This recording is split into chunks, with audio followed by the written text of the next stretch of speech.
So this is a 9th video of 30 days blogging challenge and आज की इस particular video में हम लोग ऑन पेज एसईओ करना सीखेंगे। ऑन पेज एसईओ करना बहुत इंपॉर्टेंट है अगर आपको अपने ब्लॉग को टॉप फर्स्ट पे लेके जाना है। जितनी अच्छी आप एसईओ करने की स्ट्रेटजी को अपनाएंगे उतना अच्छा आपको रिजल्ट मिलेगा। But before starting a video I want to clear one thing, अगर आप लोग हाई क्वालिटी कंटेंट लिखते हो तभी आपको ऑन पेज एसईओ का प्रॉफिट मिलेगा। अदरवाइज आप कितना भी ऑन पेज एसईओ कर लो, प्रॉफिट कुछ भी नहीं मिलने वाला। सारा मैटर है कंटेंट का ही। एंड सेकेंड थिंग, अगर आप लोगों को कोई भी डाउट है तो आप लोग इंस्टाग्राम में मुझे डीएम कर सकते हो। एंड गाइज एक चीज और कहना चाहता हूँ कि आप लोग टेलीग्राम ग्रुप चैनल मेरा ज्वाइन कर लो, डिस्क्रिप्शन में लिंक मिल जाएंगी, क्योंकि बहुत सारी इन्फॉर्मेशन मैं शेयर करता रहता हूँ जो सभी के लिए इंपॉर्टेंट है। Now come to the topic.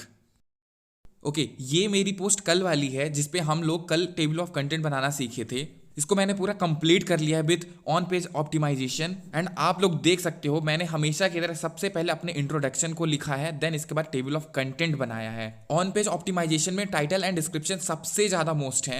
And मैंने ऑलरेडी आप लोगों को थर्ड डे वाली वीडियो में बताया कि कैसे टाइटल एंड डिस्क्रिप्शन लिखना है। इवन अगर आपसे टाइटल एंड डिस्क्रिप्शन नहीं लिखते आता है तो आप लोग चैट जीपीटी का यूज करके किस तरीके से अपने टाइटल डिस्क्रिप्शन को यूनिक बना सकते हो with focusing keywords. So as per need आप लोग वीडियो को जाके देख सकते हो, link in the description. Then हमारा आता है टेबल ऑफ कंटेंट। ये एक तरीके से हेल्प नहीं करता, ये आपको दो तरीके से हेल्प करता है ज्यादा से ज्यादा प्रॉफिट दिलाने में। पहला ये कि ये क्रॉलर्स को भी बताता है about your content with the content of hyper links.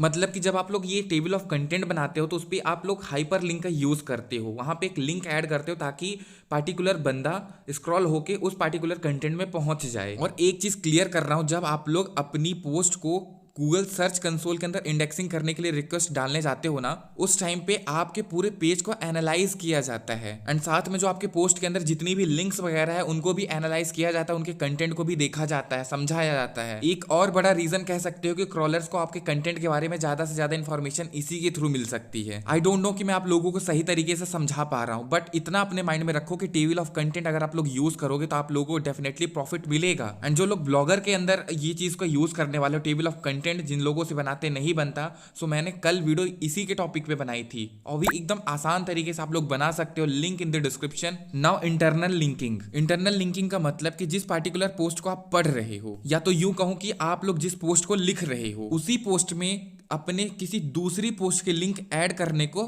Internal linking कहते हैं। बट कुछ चीजें अपने माइंड में याद रखना।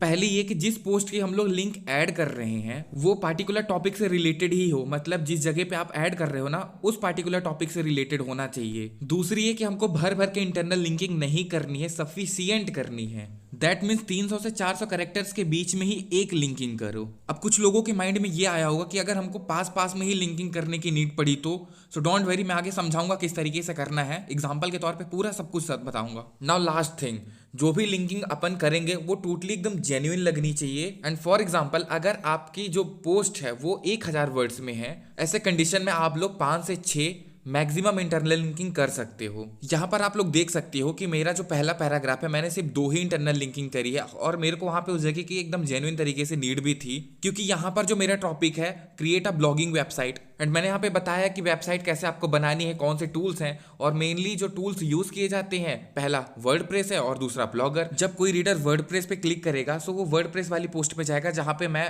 वर्डप्रेस में वेबसाइट कैसे बताते हैं और मतलब उससे रिलेटेड बहुत सारी इन्फॉर्मेशन मैं देकर रखूंगा, तो ऐसे पार्टिकुलर पोस्ट पे मैं उसको रिडायरेक्ट करूंगा। And same as it is for blogger. अब यहाँ पे सेकंड जो हमारी टॉपिक है वहां पे आप लोग देख सकते हो मैंने एक भी लिंकिंग नहीं करी है, क्योंकि मुझे यहाँ पे नीड नहीं थी। सो मैंने बेफालतू में कोई भी एक इंटरनल लिंकिंग नहीं करी है। एंड इसी तरह मैंने ऑप्टिमाइजेशन फॉर सर्च इंजन पे दो इंटरनल लिंकिंग करी है। और क्यों करी है? पहला सर्च इंजन के बारे में समझाने के लिए, और दूसरा SEO based title and description किस तरीके से लिखना है। मैंने जितनी भी लिंकिंग वगैरह करी है ना, सब में कॉमन मिलेगा एक ही चीज, पढ़ते पढ़ते रीडर के माइंड में ये क्रिएट कर देना कि हाँ ये यहाँ पे आप क्लिक करोगे तो आपको उस पार्टिकुलर चीज से रिलेटेड वैल्यूएबल कंटेंट मिलेगा ही मिलेगा। And there are lots of chance कि वो उस पर क्लिक करेगा, जाके आपकी दूसरी पोस्ट को भी पढ़ेगा, बिकॉज उसकी नीड है वो। जिस तरीके से मैंने ये टोटल कंटेंट को बनाया है, टोटल इंटरनल लिंकिंग करी, ऑन पेज एसईओ करके रखा हुआ है, अगर इस तरीके से आप लोग करते हो ना आप लोगों को डेफिनेटली प्रॉफिट मिलेगा। और एक चीज क्लियर करना चाहता हूं, तुरंत प्रॉफिट देखने को कभी किसी चीज में नहीं मिलता, मेहनत करनी पड़ेगी,